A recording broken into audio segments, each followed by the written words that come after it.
Hi, Mr. Kirk, sir. My name is Ken Trinier. As a first-generation Chinese American, would me challenging critical race theories against my professor count as communication? Because my parents came here as immigrants, they never victimized themselves, and yes, they make six figures over the years because that's the American dream, baby!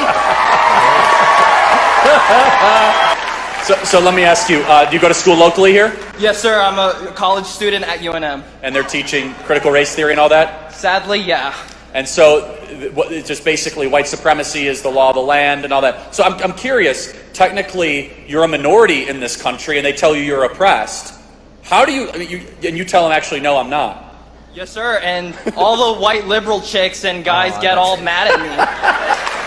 I can't do any better than that, and I'm so glad you're in America, man. We need more people like you. God bless you. It's funny, the people that are always pushing critical race theory, that are always pushing Black Lives Matter, anything that has to do with race, it's always some like liberal white girl, or sometimes I won't say it's only women, because a lot of times there's a lot of men there too, but I'd say about 60% of the time, 70% of the time, it's women over men, and they're always white, and for some reason they are ashamed of the color of their skin, and they feel like the only way that they can prove that they aren't racist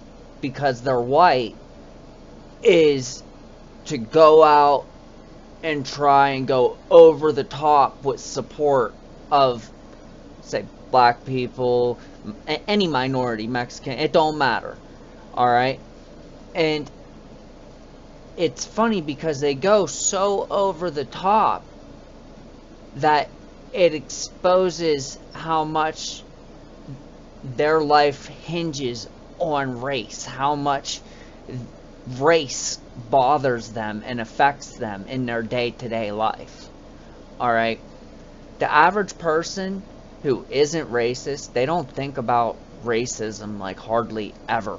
The only time it ever is thought of is when the media is preaching it. Day-to-day interactions, you don't see racism, you know? So the fact that they're trying to teach, you know, critical race theory, they try and make it seem like you can't get ahead in this country unless you're white. Black people, they'll never be able to get ahead in life unless a white person helps them or shows them how or gives them something in some way.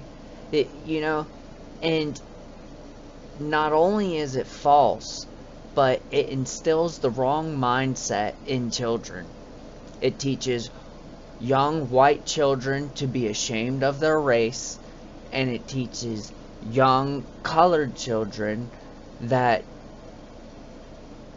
what's the point in trying, because unless you know somebody, you're not going to get anywhere, you know?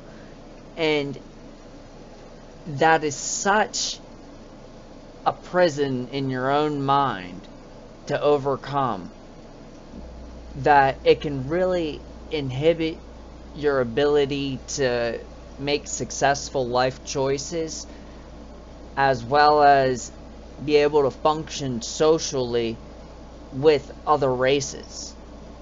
And that's what's happened with a lot of these liberal people whose fucking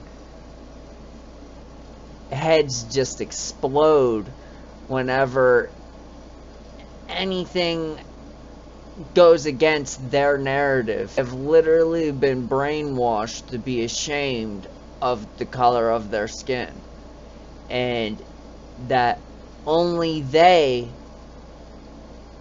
can save it, the minorities, which, if that isn't a supremacy complex, I don't know what is. So